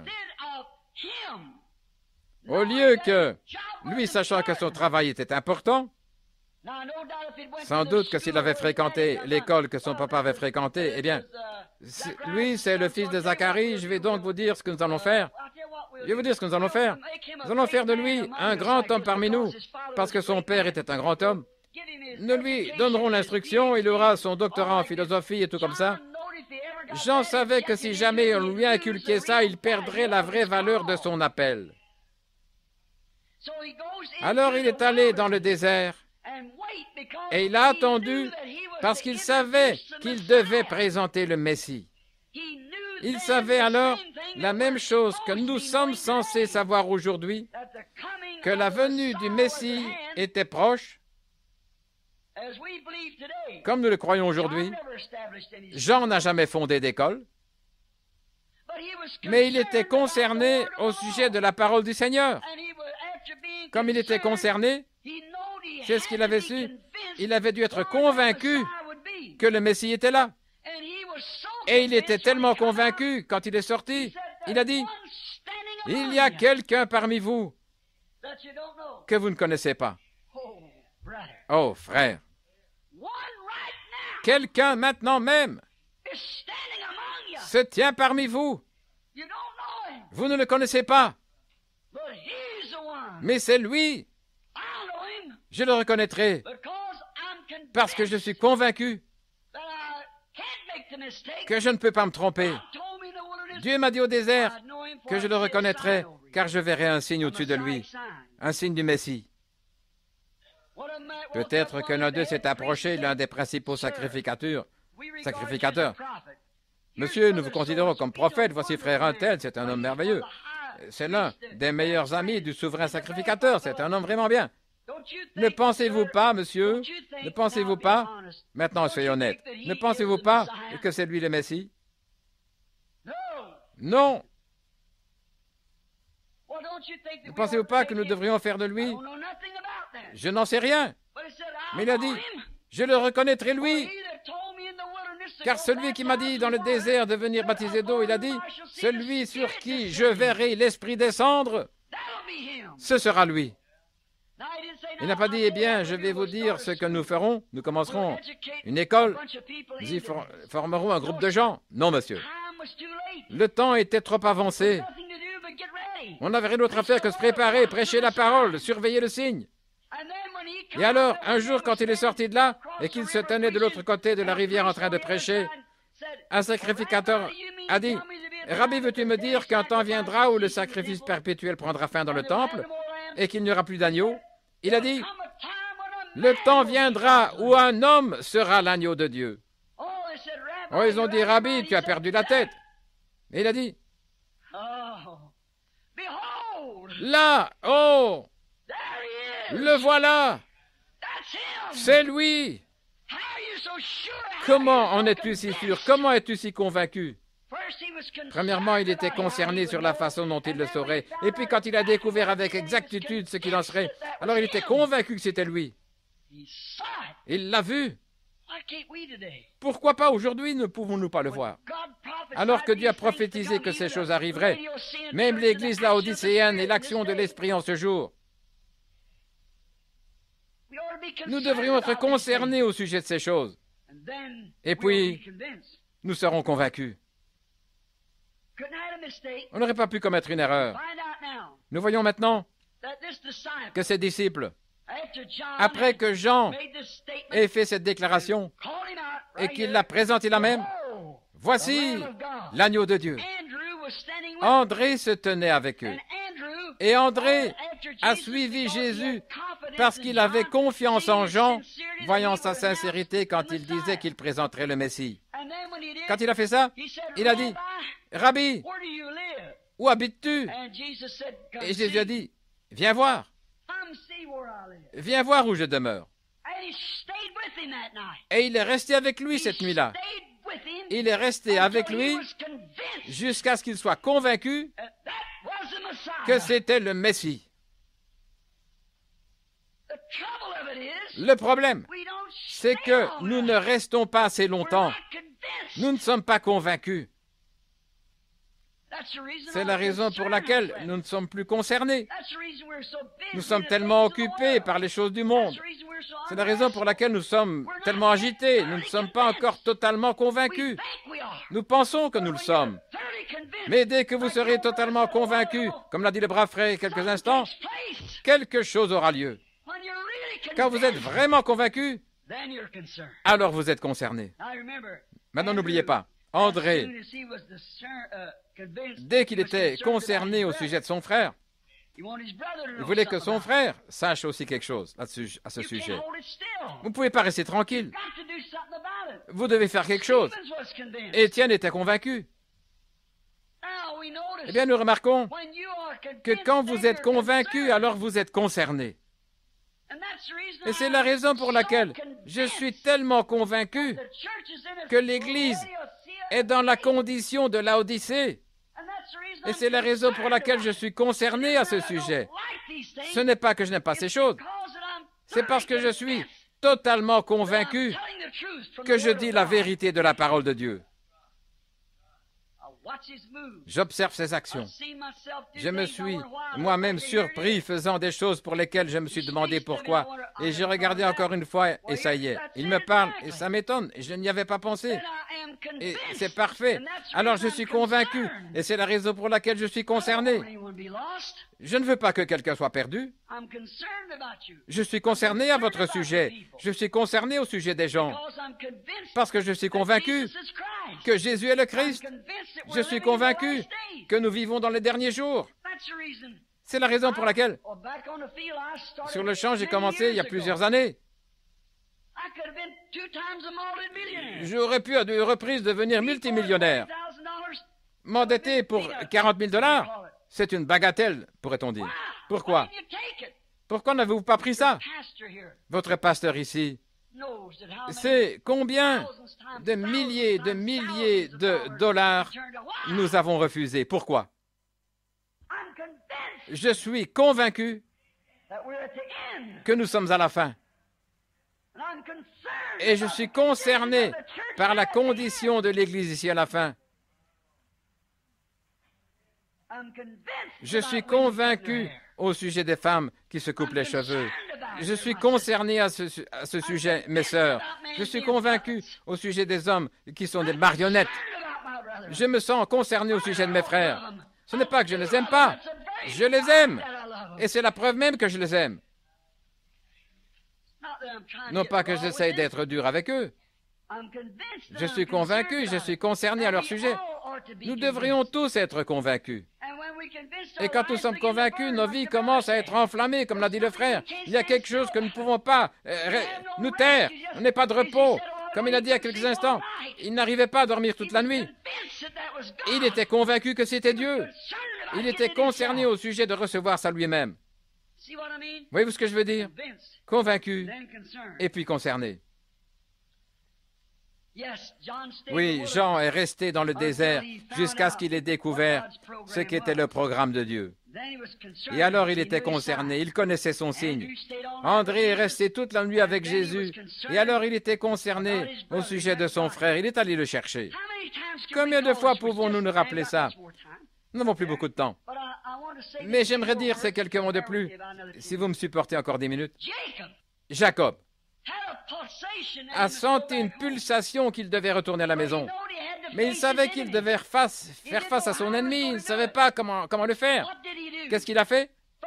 Premièrement, il est resté là jusqu'à ce qu'il se soit emparé de Dieu.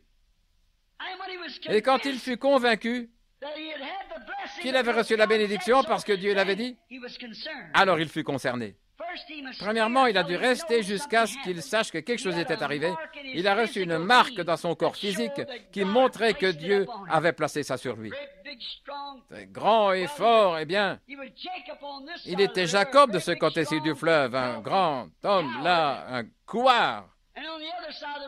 Et de l'autre côté de la rivière, il était devenu Israël qui boitait. De ce côté-ci, c'était un homme fort, un Jacob, un trompeur. Et de l'autre côté de la rivière,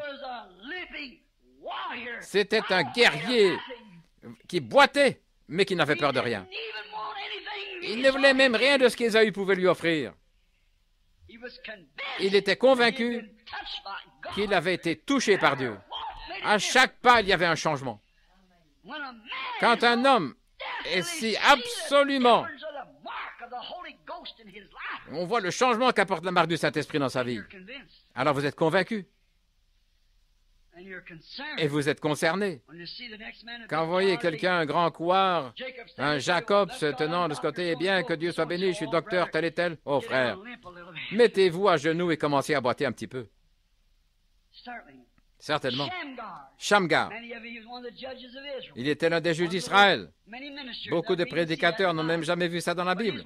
Mais c'était l'un des juges d'Israël et il y avait un court verset à son sujet. Mais je l'aime. C'est un homme selon mon cœur. Vous savez, les Philistins à l'époque, chaque homme faisait ce qu'il voulait faire. Nous voyons donc que les Israélites avaient beaucoup de produits des champs et les Philistins se tenaient là en retrait et ils faisaient d'eux des esclaves.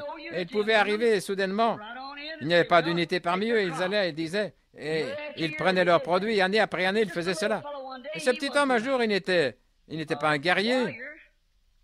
Il avait juste...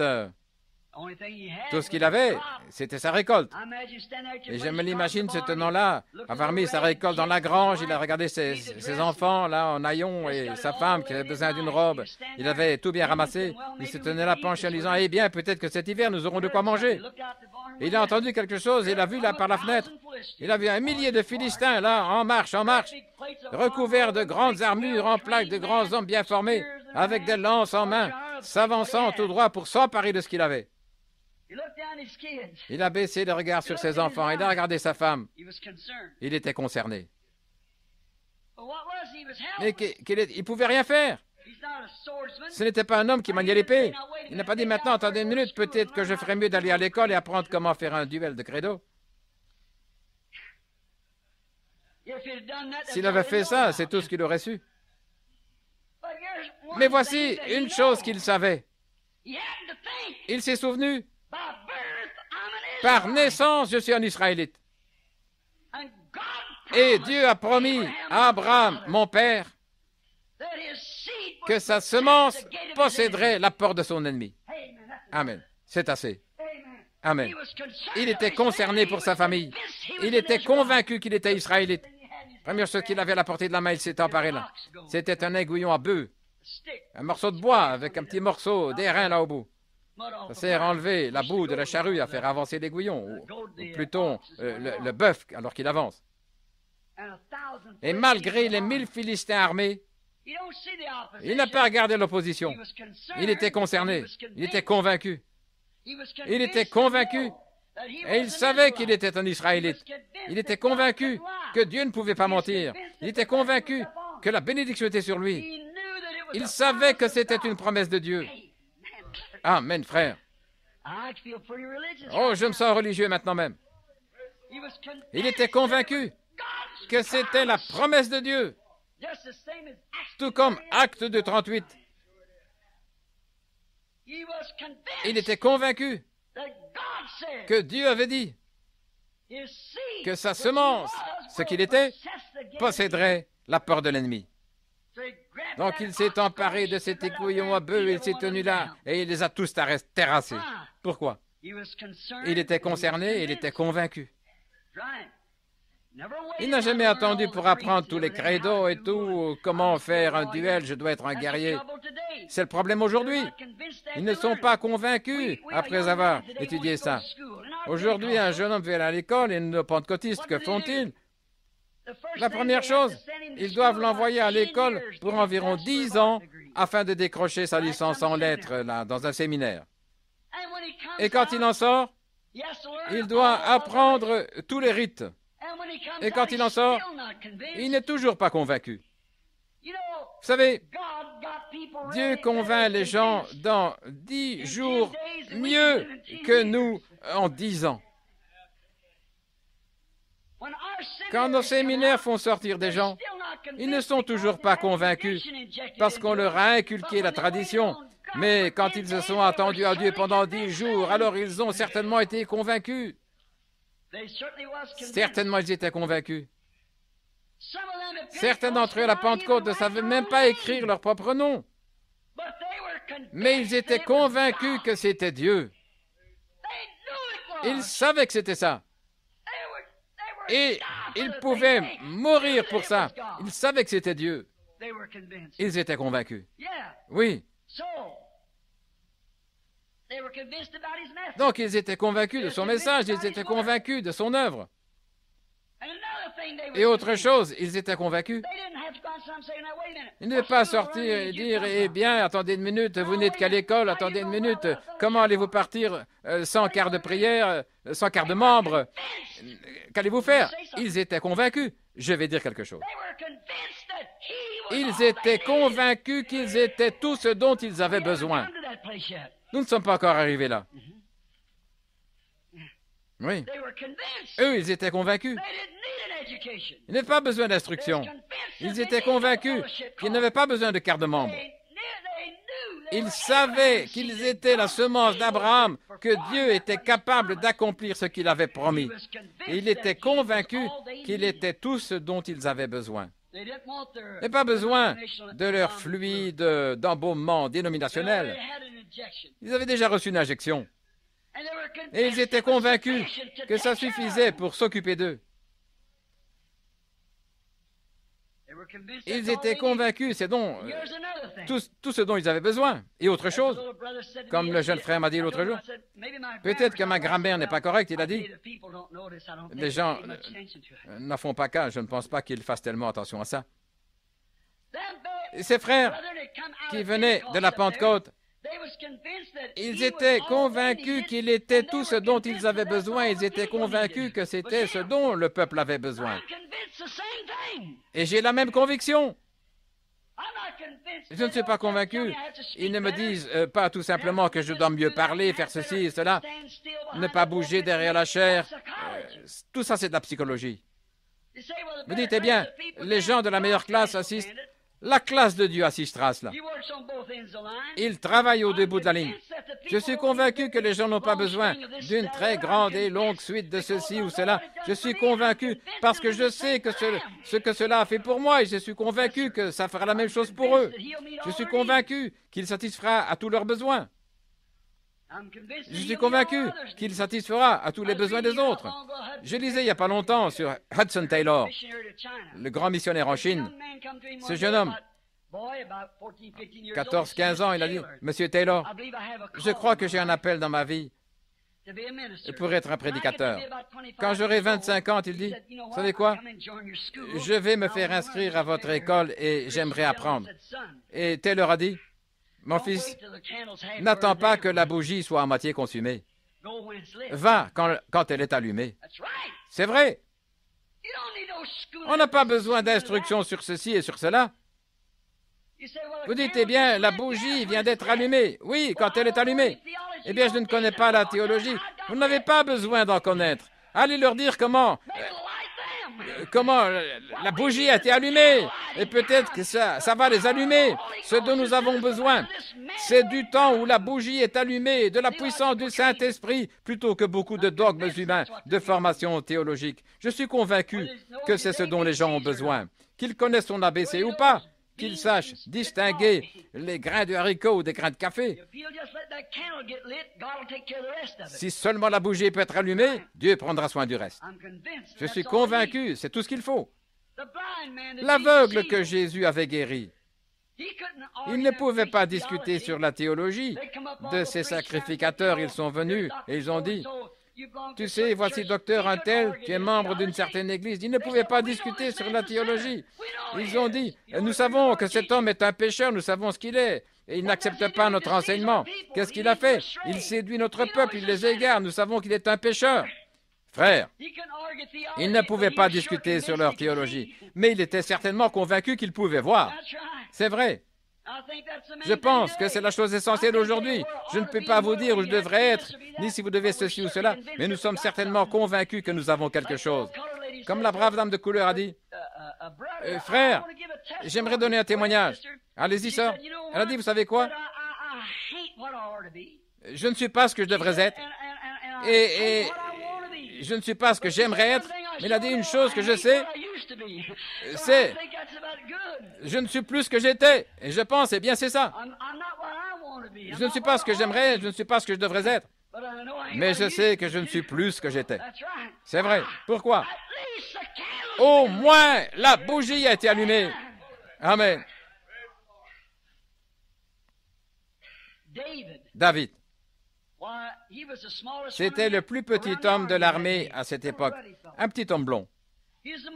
Il était le moins formé, mais il était convaincu, le Dieu qu'il servait, au point qu'il avait une expérience. Il avait pu tuer un lion qu'il avait attaqué. Il avait pu tuer un ours qui cherchait à le tuer. Et il était convaincu que comme ce Philistin incirconcis importunait son Dieu et son armée, Dieu était capable de le livrer entre ses mains. Amen. Amen. Saül a dit, attends une minute, fils, je vais te former un petit peu, je te donnerai un diplôme de licence. Essaye mon bouclier. Le jeune homme croulait pratiquement sous le poids. Il a dit, ôtez-moi cette chose-là. Il a vu que son gilet ecclésiastique n'allait pas à un homme de Dieu. Laisse-moi aller comme j'allais auparavant. C'est vrai. Oh, si cette église aujourd'hui va y aller en Louisiane, comme elle avait commencé au début, il y a 50 ans, vous tuerez chaque démon qui se présente devant vous. C'est la promesse de Dieu. Vous devez cependant être convaincu que Christ est avec vous. Vous devez être convaincu, alors vous serez concerné pour les autres. Samson, là, dans le champ, avec 1000 Philistins. Il a regardé. Il n'avait rien dans les mains. C'était un petit gringalet aux cheveux frisés comme ça. 7 petites tresses lui tombaient dans le dos. Et voici 1000 Philistins qui viennent fourmiller autour de lui. Il a regardé. C'est pas quelqu'un qui menait des duels. Il n'avait pas de diplôme de licence ou doctorat en philosophie ou savoir comment faire face à la situation. Mais il a touché ici derrière lui. Il a senti. Il avait toujours la promesse. Alors il était convaincu. Il n'était pas formé, mais il était convaincu que Dieu était avec lui. Parce qu'il avait l'évidence, là, qui pendait sur lui, cette tresse. Oh Dieu. Je souhaiterais pouvoir faire quelque chose. Je souhaiterais avoir ça dans un seau et le déverser au cou de tout le monde. Et dire, faites-le plein. Voilà, faites-le plein, convaincu. Et puis concerné au sujet de son peuple. Moïse, un prophète en fuite. Il avait perdu tout espoir. Oh, Israël ne sera jamais libéré. C'était quelque chose que maman m'avait raconté, mais il avait essayé de faire ça de lui-même. Et c'est ce que l'Église essaie de faire. Elle cherche à faire de tous les unitaires, des trinitaires, de tous les trinitaires, des unitaires, que l'Église de Dieu, telle et telle chose, des méthodistes, des baptistes. Vous n'y arriverez jamais. Voyez-vous, c'est de la psychologie, un changement d'idée. Qu'y a-t-il dans tout ce groupe? Où voyez-vous Dieu là-dedans? C'est la raison. C'est la raison. Ils ne sont pas convaincus non plus. Ils sont convaincus qu'ils sont une dénomination. Mais ils ne sont pas convaincus que Dieu est avec eux. Sinon, ils n'agiraient pas comme ils le font. Mais leurs actions parlent plus fort que leurs paroles. C'est par leurs fruits que vous les reconnaîtrez. Voyez-vous, si leur confession est vraie ou pas. Dire qu'ils croient Dieu, c'est un grand Dieu, qu'il est le même Dieu, et renier sa parole. Oh là là, dire que c'était pour un autre jour, c'est du non-sens. Moïse, il avait besoin d'être convaincu, il n'avait aucune expérience. Cependant, c'était un grand homme, un guerrier. Il pensait qu'avec la formation qu'il avait reçue, il avait tué un Égyptien. Il avait couvert de sable, il a dit « j'y arriverai ». Et dès que surgit la première épreuve, les jours des miracles sont passés. Il est allé dans le désert. Mais un jour, Dieu s'est emparé de ce prophète en fuite. Il a vu un buisson en feu. Il a regardé. Pendant un instant, ça ne se consumait pas. Il dit, c'est approché. C'est un buisson étrange. Je me demande quel genre de produit chimique a été répandu dessus. Les feuilles. Il a entendu. Moïse, ôte tes souliers. Oui, Seigneur. Le voici. Pourquoi as-tu perdu l'intérêt? J'ai entendu les gémissements de mon peuple. Pourquoi les as-tu fouis? Pourquoi as-tu abandonné ton poste de devoir? J'ai entendu les gémissements de mon peuple, je me souviens de ma parole que j'ai promise à Abraham, leur père. Nous avons besoin d'un autre Moïse. Moïse fut totalement convaincu. Il était tellement convaincu que le lendemain, il a placé sa femme sur le mulet et un petit enfant à la hanche de sa femme et il est descendu en Égypte pour faire une invasion d'un seul homme. Vous savez, quand vous êtes convaincu, ça vous fait agir de façon drôle aux yeux du monde. Mais quand vous êtes convaincu, vous êtes convaincu. Vous demandez, où vas-tu, Moïse? Je m'en vais faire l'invasion, et il l'a fait. Pourquoi? Il était convaincu que c'était Dieu. C'est le problème avec nous, les pentecôtistes. Nous nous posons des questions sur la bénédiction que nous avons parfois. C'est vrai, les amis. Oh, je ne cherche pas à mâcher mes mots maintenant. C'est vrai. Nos actions le prouvent. Arrête, Moïse. Moïse, attends une minute. Je crois que tu fais fausse route. Je suis docteur en théologie. Écartez-vous de mon chemin. Il était totalement convaincu. Et convaincu, alors il était concerné pour exécuter ce que Dieu voulait voir accompli. Et je suis convaincu aujourd'hui que j'essaie de mon mieux de faire ce que je pense que Dieu veut voir accomplir. Et c'est de tailler en pièces cette tâche de l'église de Laodicée. Je suis toujours seul. Mais j'ai essayé d'accomplir ma commission. Je n'ai pas mélangé, j'ai essayé de parler de deux côtés, j'ai essayé de tirer de chaque côté. Non pas de me joindre à l'un d'eux, parce que je suis convaincu, je suis concerné. Je vois ça dans la Bible, et je n'oserais pas vous le dire. Mais je le sais. Vous devriez le savoir vous-même. Maintenant, remarquez. Étant convaincu et puis concerné, Moïse était concerné après avoir entendu la voix de Dieu lui parler, et il a reconnu que c'était scripturaire. Quand un homme se tient là à regarder ce buisson ardent et qu'il entend la voix surnaturelle l'appeler et lui donner une commission et que cela reste en accord avec les Écritures, il est totalement convaincu. Et quand nous voyons Dieu promettre quelque chose, nous voyons ça s'accomplir. Nous disons, eh bien, peut-être que c'était ça, je ne sais pas. Peut-être que les trinitaires ont raison. Peut-être que les unitaires, les méthodistes ont raison. Vous n'êtes pas encore convaincu.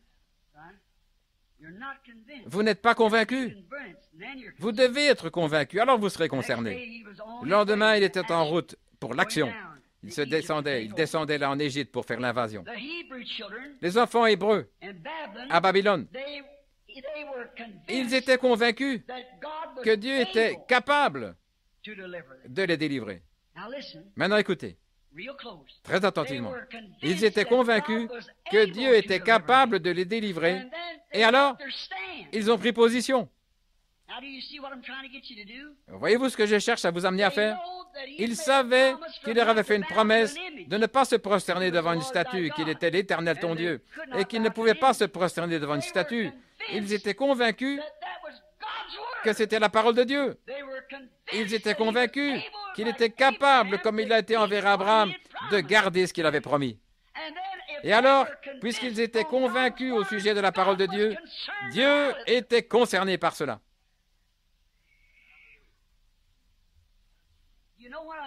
Voyez-vous ce que je veux dire?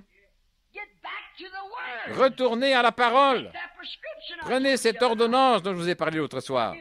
Si vous êtes convaincu que c'est la parole de Dieu, si vous êtes convaincu que vous êtes sûr qu'il est capable de faire cela à nouveau, il est capable de nous faire revivre la rue Azusa. Si vous êtes convaincu que sa parole est vraie, au sujet de sa parole, alors Dieu est concerné au sujet de l'accomplissement de sa parole. Mais nous ne sommes pas encore convaincus. C'est vrai. Nous ne sommes pas, si nous l'étions, quelque chose se passerait. Voici votre cible. Vous avez votre fusil, mais le chien est baissé, tirez, mais le chien est baissé. Soyez convaincus, tirez le chien en arrière, et alors tirez, et quelque chose va arriver. Le feu va sortir. Voyez, nous ne sommes pas encore convaincus. Quand ils étaient convaincus qu'il était capable de s'en tenir à sa parole, et qu'il était vivant et qu'il pouvait confirmer sa parole, alors ils furent concernés. C'est la même chose maintenant. Si nous sommes convaincus qu'il tient sa parole, si nous sommes convaincus que Dieu tient sa parole, Dieu est concerné pour accomplir sa parole en nous, si nous sommes concernés à ce sujet. Marthe était convaincue quand elle est allée en courant disant « Seigneur, si seulement tu avais été ici, mon frère ne serait pas mort. » Regardez. Après qu'il a rejeté sa proposition, elle était comme la petite femme grecque, persévérante. Nous ne sommes pas assez persévérants parce que nous ne sommes pas assez convaincus. Merci pour votre patience. Mais attendez juste un peu plus longtemps jusqu'à ce que je termine. Elle était convaincue, peu importe ce qu'il avait fait, ce que quelqu'un d'autre disait à son sujet, elle était convaincue que les Écritures l'avaient parfaitement identifié comme étant le Fils de Dieu. Et s'il était le Fils de Dieu, Dieu travaillant à travers les hommes, si cette femme, autrefois dans la Bible, la femme sunamite, a pu recouvrer son enfant, c'est parce que Dieu avait parfaitement identifié cet homme, Élie, comme étant un prophète. Et s'il était dans son prophète, que dire alors de son fils? Et son fils était le Dieu prophète. Ainsi donc, elle était convaincue que c'était vrai. Peut-être que pendant qu'elle faisait des petits pains et faisait frire des œufs, elle pensait à ça, alors que sa sœur cherchait à la reprendre. Remarquez. Maintenant, pensez-y. Elle est sortie en courant, elle a dit, « Seigneur, si tu avais été ici, mon frère ne serait pas mort. Mais je suis totalement convaincu. Je suis totalement convaincu que même maintenant, si tu demandes à Dieu, Dieu t'accordera ce que tu demandes. » Oh frère, si nous pouvions ainsi accepter ce Saint-Esprit qui est juste parmi nous maintenant même, en étant totalement convaincus. Totalement convaincus. Pourquoi? Elle l'avait vu s'identifier lui-même. Le cas du fils de la femme de Naïn, elle savait que c'était vrai. Elle croyait cela, cependant c'était un homme. Mais elle le croyait. Ce n'est pas tellement lui, mais c'était Dieu. Il était un Dieu homme. Elle savait qu'il remplissait les conditions selon les Écritures. Il était le Messie. Dieu avait prouvé et confirmé ça par sa parole. Il a dit, si je ne fais pas les œuvres de mon Père, ne me croyez pas. Ce n'est pas moi, c'est mon Père qui habite en moi. C'est lui qui accomplit les œuvres. Je ne fais rien avant que je ne le voie premièrement faire cela. Voyez-vous? Elle était convaincue et elle a dit, Seigneur, même s'il est mort, même s'il est enterré, même s'il pue, mais maintenant même, si tu demandes à Dieu, Dieu te l'accordera. Il s'est relevé et lui a dit la vérité qui n'avait jamais été dite à son sujet auparavant. Je suis la résurrection et la vie.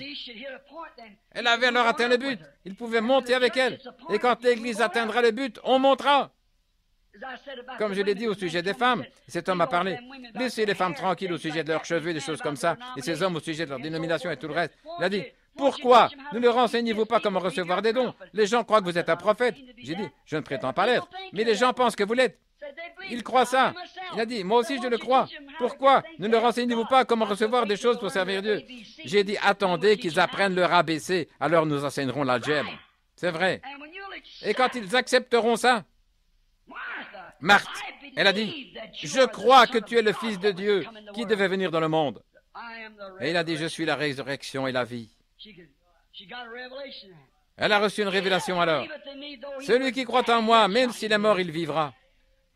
Quiconque vit et croit en moi ne mourra jamais. Crois-tu cela? Elle a dit, oui, Seigneur. Oh là là. Où l'avez-vous enterré? Elle était convaincue qu'il était capable d'accomplir cela. Jaïr était convaincu que si Jésus imposait les mains à sa fille malade, elle se rétablirait, peu importe ce que son Église dise à ce sujet. Ma petite fille est maintenant à l'article de la mort. Viens seulement lui imposer les mains. Je suis convaincu. Il était en quelque sorte un croyant dans le secret. Impose-lui les mains et elle vivra. Et alors un message est arrivé. Elle est morte. Son cœur s'est mis à battre la chamade et Jésus était en route. Ne t'ai-je pas dit que si tu crois seulement, tu verras la gloire de Dieu? Il était convaincu. Continuons à marcher. Totalement convaincu. Le soldat romain, bien qu'étant un Romain, a reconnu que c'était Dieu.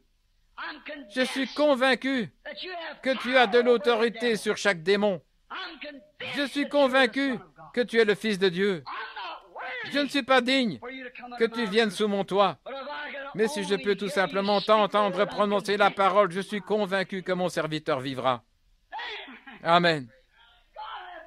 Que Dieu ait miséricorde. Si un païen a pu s'attendre à cela et être totalement convaincu sur base de ce qu'il a vu Jésus prouver en sa qualité de Messie, lui, un païen romain, qu'en est-il de l'Église, une Église pentecôtiste qui a travaillé 50 ans et qui n'est toujours pas convaincue? 50 ans en Louisiane, effusion après effusion, et cependant, ce soldat romain, un païen, il a dit, prenons simplement la parole, c'est tout ce que j'aimerais savoir, ce que la parole dit. Je vous donne la prescription, c'est ce que dit la parole. Êtes-vous convaincu? Le Romain était concerné au sujet de son fils. Il était convaincu que s'il pouvait amener Jésus à prononcer la parole, que ça pouvait être la parole de Dieu, c'était réglé. C'est vrai. Il était convaincu.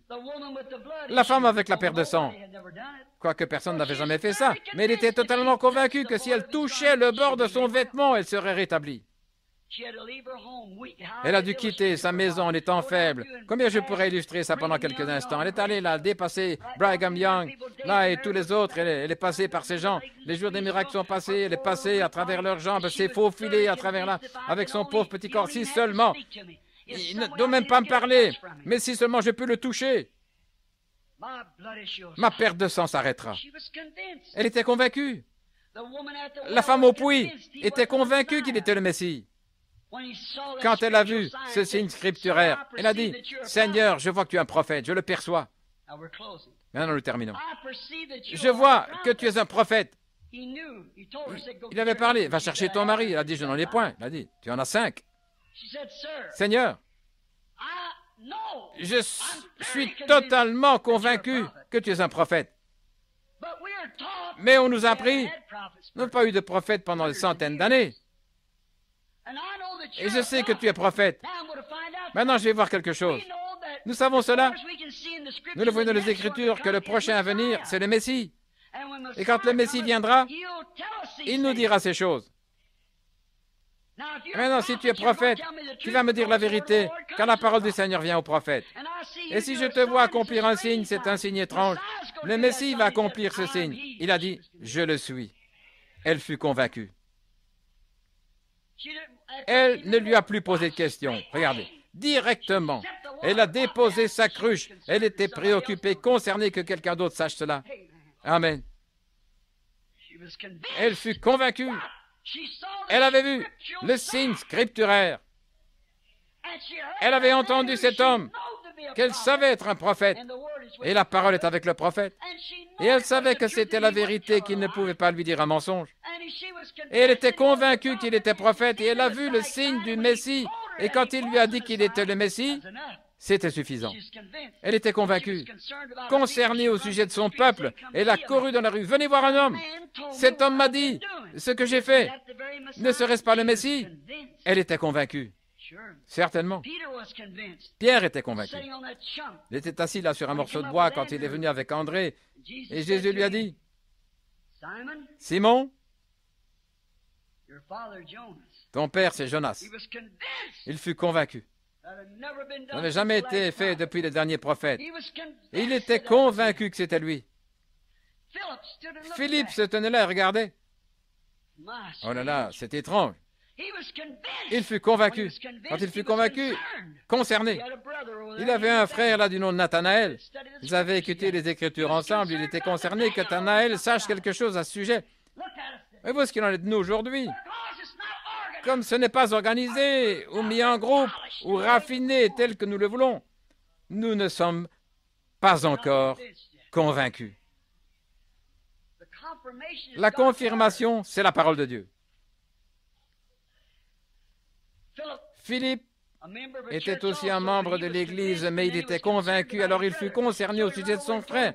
Il lui a dit, « Viens voir qui nous avons trouvé. » Le Messie, il a commencé à parler à Philippe, ou plutôt à Nathanaël.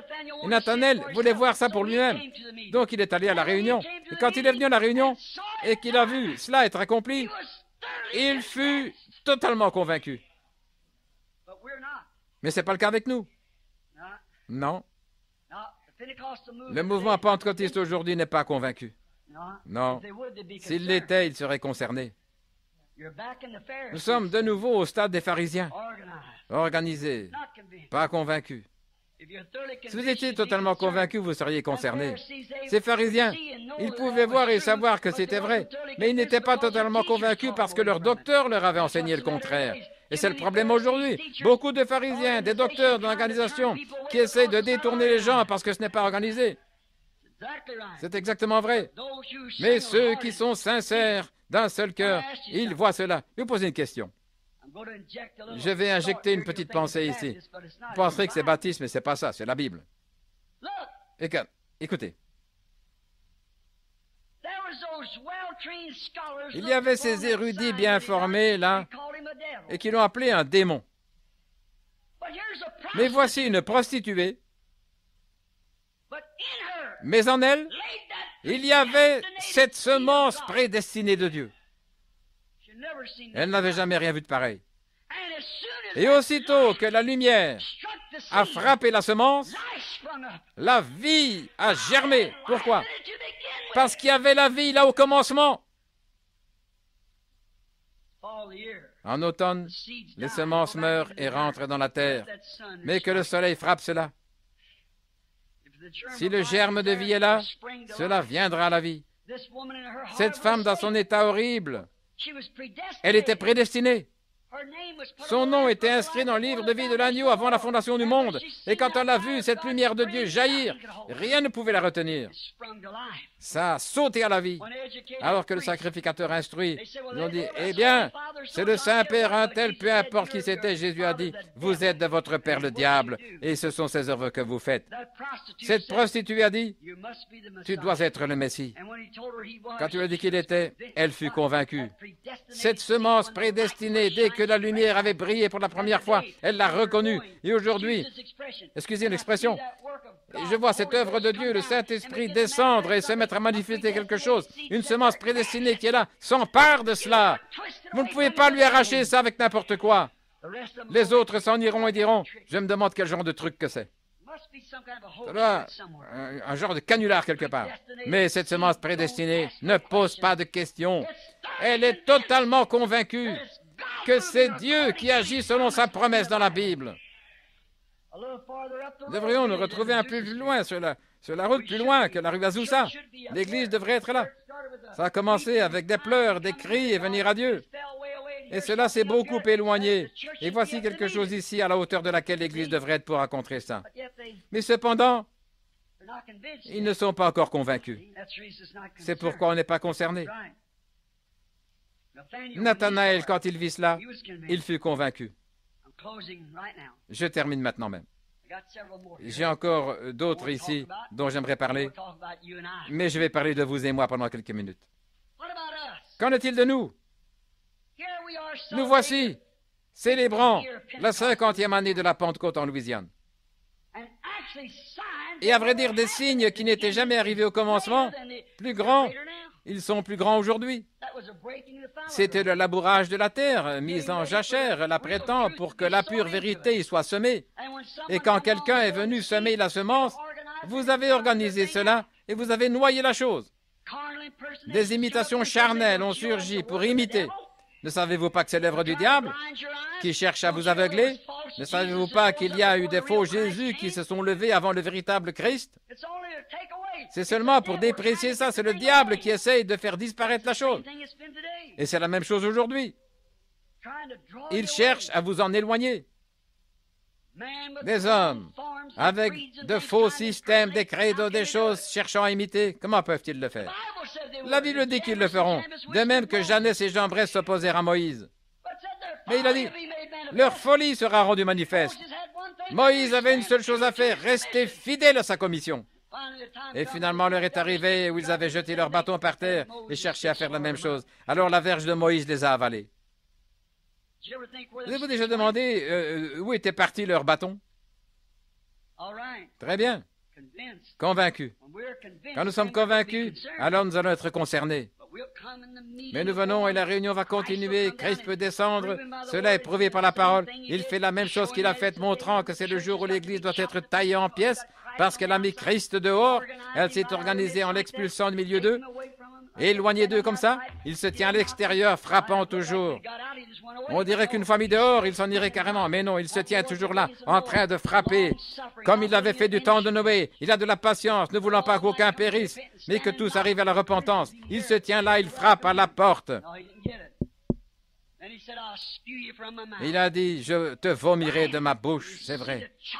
Quand on voit la mise au rencard de la parole et de l'esprit, on voit le Saint-Esprit descendre et accomplir les choses qui n'ont jamais été accomplies depuis les jours de Jésus-Christ et ses disciples. Et on reste assis, on regarde ça et on s'en va. Sommes-nous vraiment convaincus? Où est-ce? Après le pain et les poissons. Jésus avait nourri les gens. Qui donc pouvait créer du pain en dehors de Dieu? C'était le même Dieu qui faisait tomber du pain du ciel, qui faisait pleuvoir ça sur eux. Là se tenaient les Hébreux qui observaient rompre ce pain et leur tendre comme cela, multipliant le pain. Le même boulanger qui avait préparé ce pain au ciel, le préparait ici même sur la terre et leur donnait. C'est merveilleux. Je suis rassasié, Seigneur. Mon garçon, c'était vraiment une grande réunion. Et Jésus a dit, mais attendez une minute. À moins que le grès ne tombe en terre. Tous ces sermons, il s'est mis à prêcher, à leur ramener la parole. Ils ont dit, oh, c'est trop difficile à comprendre, nous n'en voulons plus. Et ils se sont mis à partir. Et certains de ces ministres ont dit, eh bien, qui peut amener à croire une chose pareille? Nous allons partir aussi. Et il est resté là, il les a regardés. Ces 12, ce petit groupe fidèle, comme des poussins à côté de leur maman. Il s'est retourné, il a dit, voulez-vous aussi partir? Et Pierre a dit, où irions-nous, Seigneur? Voyez-vous? Ne leur avait-il pas dit, je vous ai connu avant la fondation du monde? C'est la vie qui a brillé sur cette semence. Il n'y a pas moyen d'ôter cela, c'est la vie éternelle. Je lui donnerai la vie éternelle et je le ressusciterai au dernier jour. Tous ceux qu'il avait connus d'avance, il les a appelés. Tous ceux qu'il a appelés, il les a justifiés. Tous ceux qu'il a justifiés, il les a déjà glorifiés. Nul ne peut venir à moi, moins que le Père ne l'appelle, et tous ceux que le Père m'a donnés viendront à moi. Pourquoi prêchez-vous alors, frère Branham? Je ne sais pas qui ils sont. C'est lui qui le sait. Mon affaire à moi, c'est semer les semences. Je ne sais pas où elles tombent, mais je sème simplement. C'est Dieu qui confirme où que cela tombe. Là, c'est frappé comme ça vient à la vie. Si c'est dans une bonne terre, si c'est sur le rocher, je n'y peux rien. Si c'est un fondement dénominationnel, je n'y peux rien. L'unique chose, je continue simplement à semer des semences. Je sais qu'il vient, je crois cela. Je suis convaincu qu'il vient. Je suis convaincu qu'il vient bientôt. Je le suis. Encore un mot, s'il vous plaît. Jésus était convaincu qu'il ressusciterait le troisième jour. Regardez-le. Il n'y avait qu'une seule écriture dans la Bible pour soutenir cela. Cela a été donné par un homme qui avait finalement rétrogradé. Mais David, dans l'esprit, un jour, il a dit, « Que pensez-vous de Christ? De qui est-il le fils ?» Et ils ont dit, « Il est le fils de David. » Il a dit, « Quoi donc? Pourquoi David? » Mettez de côté le côté charnel. Pourquoi David, dans l'esprit, l'a-t-il appelé Seigneur? Disant, le Seigneur a dit à mon Seigneur, « Mets-toi à ma droite. » Dans l'Apocalypse, il a dit, « Je suis la racine et le rejeton de David. J'étais avant lui, je suis lui et je le suis maintenant. » Depuis lors, ils ne l'ont plus interrogé sur quoi que ce soit. C'était trop là pour eux, comme un embrouilleur. Ils ne comprenaient pas. Leur formation théologique ne leur permettait pas. Et pas non plus maintenant. Ils ont cherché depuis longtemps et ils n'y arrivent toujours pas. Cela n'est révélé qu'à ceux à qui ce sera révélé. Jésus était totalement convaincu. C'est avancé devant eux, il a dit, « Détruisez ce temple, je le relèverai en 3 jours. » Oh! Détruisez-le. Faites-en ce que vous voulez. Je le relèverai en 3 jours. Pourquoi? Il était totalement convaincu. Il savait qui il était. Il savait ce que Dieu avait promis. C'est comme si nous avons pu lire nos noms là-dedans. Par ses meurtrissures, nous avons été guéris. Par sa promesse, je suis sauvé. Par son sang, je fais partie de lui. Par sa promesse, je ressusciterai au dernier jour. Il savait que c'était de lui qu'il était question dans les Écritures. Il connaissait sa position. Personne ne devait rien lui dire à ce sujet. Même s'il n'est pas ici et là, se vantant à ce sujet, ça montrait ce qu'il était. Jean n'allait pas ici et là se vantant au sujet de qui il était, avec le torse bombé. Je suis docteur, tel et tel, j'ai telle chose. Non, non. Jean est simplement apparu comme un homme ordinaire et Jésus de même. Leurs œuvres témoignaient de ce qu'ils étaient. C'est vrai. Leurs œuvres l'avaient fait. Il n'a donc pas fait cela. Ils ont dit, nous devrons le pendre, nous devons nous débarrasser de lui. Il a dit, détruisez ce temple, je le relèverai le 3e jour. Il savait que David avait dit, je ne livrerai pas son âme au séjour des morts, je ne permettrai pas que mon bien-aimé voie la corruption. Et comment pouvez-vous croire, ou quelqu'un d'autre? Comment est-ce que l'Église catholique peut croire, beaucoup parmi nous, la naissance immaculée, nous croyons cela. Mais quand on arrive, nous savons que la cellule de sang vient de Dieu. Nous savons que Dieu a créé cette cellule de sang qui a amené la naissance virginale. Et pas seulement la cellule de sang, mais il a créé l'ovule de la femme aussi. En effet, aucune chair n'est sainte. Si ça avait été l'ovule de Marie, alors c'est qu'elle a dû avoir une sorte de sensation pour amener cet ovule à descendre, mais elle ne savait rien à ce sujet. Il n'y avait que le Saint-Esprit qui l'avait couverte de son ombre. Si c'était le cas, voyez, ce que vous feriez faire à Dieu vis-à-vis d'une femme. Il était Dieu. Je ne permettrai pas que mon sein, son corps, comment cela pouvait-il être saint en venant par le désir sexuel? Si c'est le cas, nous sommes tous saints. Il n'y a pas de peuple saint. Il n'y a pas de montagne sainte. Il n'y a pas de sainte église. C'est le Saint-Esprit. Le Dieu saint dans une église, sur une montagne. Pas un peuple saint. Le Dieu saint dans un peuple. Cette chair venait de Dieu, le Dieu créateur. Jésus était concerné, il était sûr et convaincu qu'il ressusciterait le dernier jour, selon la promesse des Écritures. Je termine en disant ceci. Il se fait très tard. Laissez-moi dire cette chose, et alors j'arrêterai. Je suis totalement convaincu qu'il est le même hier, aujourd'hui, éternellement. Je suis totalement convaincu que ce dont nous parlons, que nous voyons ici, c'est le Saint-Esprit.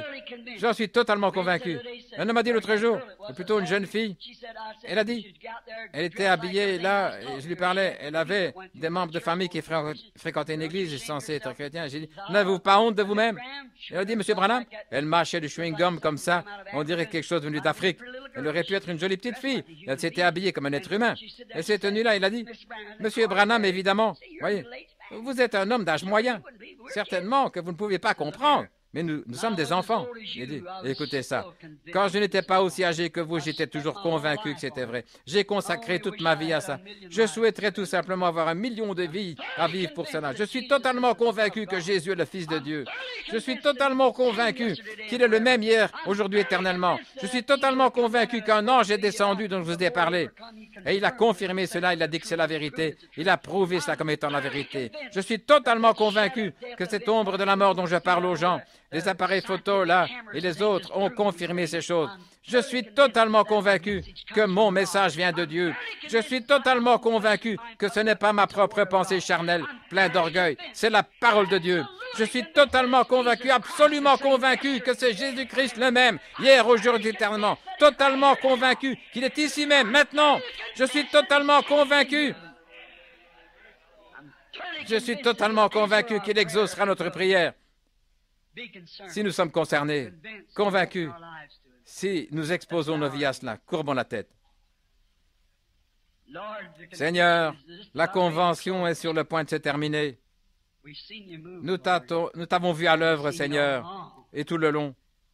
Nous t'avons vu pendant toutes ces années. Nous te voyons plus puissant, l'Église devenant plus faible. Seigneur, prends ces quelques paroles, le veux-tu? Je ne peux pas faire de plus, Seigneur. Mais, oh, je suis sûr, Seigneur, s'ils étaient convaincus, si tout le monde était convaincu, on ne se tiendrait pas tranquille nulle part. Comme notre précieux frère, quand tu as déversé pour la première fois ton esprit sous forme de baptême, avant que ces grands offices soient introduits. Car c'est maintenant le temps. L'ennemi est venu comme un flot, et tu élèves un étendard contre cela. Seigneur, je prie pour eux. Que ces quelques paroles ce matin tombent dans les cœurs des gens. Puisse-t-elle ne pas tomber sur un terrain de pierre? Puisse-la tomber sur une bonne terre et que la lumière de la vie éternelle brille sur la semence prédestinée. Je suis sûr que ce sera le cas, Seigneur. Tu l'as promis et tu nous as dit de faire ceci, tu prendras soin du reste. Je suis sûr que ça se fera. Ainsi, je te confie cela. Je te confie cet auditoire. Je m'inclus moi-même parmi eux comme Moïse l'a fait pour son peuple. Seigneur, je suis l'un d'entre eux. Oh Dieu, j'ai essayé de mon mieux d'être sincère. Rends-moi témoignage. J'ai dit la vérité et tu es mon témoin. En prouvant cela, j'ai dit la vérité. J'aime ces gens, Seigneur, ces pentecôtistes. Beaucoup se détournent, Seigneur. Des divergences dénominationnelles les séparent. J'aime ces méthodistes, baptistes, quoi qu'ils soient, je les aime, Seigneur. Je suis l'un d'eux. S'il te plaît, Seigneur, je prie pour chaque âme. Oh Dieu, que la lumière tombe ce matin sur ces gens et qu'ils puissent voir. Puisse cette bande, alors qu'elle parcourt le pays et tout le monde, puisse-t-elle trouver un lieu où elle peut être reçue, Seigneur? Dirige-la, Seigneur. Je ne sais pas où sont les semences, mais quand cette vérité de l'Évangile, confirmée par Dieu, tombera là-dessus, je suis sûr qu'elle viendra à la vie. Ils sont à toi, Seigneur, Père. Je me confie moi-même avec eux à toi pour l'œuvre de l'Évangile dans les derniers jours. Au nom de Jésus. Amen.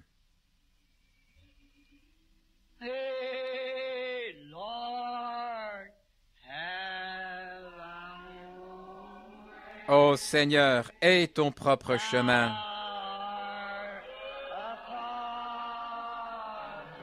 Tu es le potier. Je suis l'argile.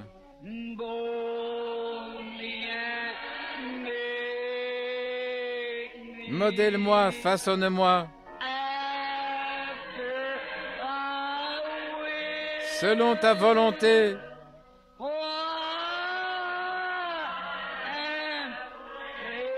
Alors que j'attends,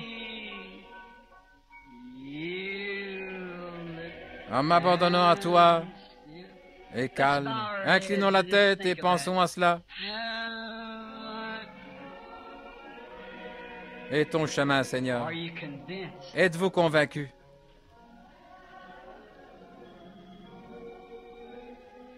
Oh là là, le Saint-Esprit se déplace comme une lumière. Tu es le potier. Je suis ton argile.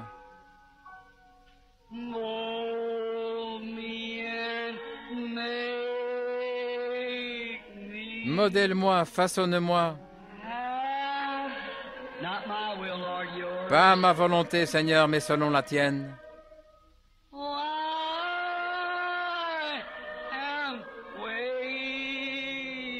Pendant que j'attends, en m'abandonnant à toi,